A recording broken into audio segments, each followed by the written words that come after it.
ভোর সকাল থেকে মুষলধারে বৃষ্টি হচ্ছে, বৃষ্টি কোনো ক্রমেই ছাড়ছে না। সেজন্য কাজে কর্মে বের হতে পারছি না।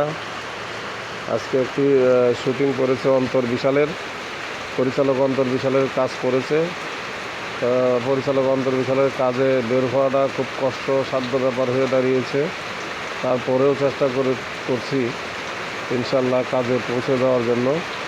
তো দেখি তারপরে কি হয়। এই দেখেন আমি রেডি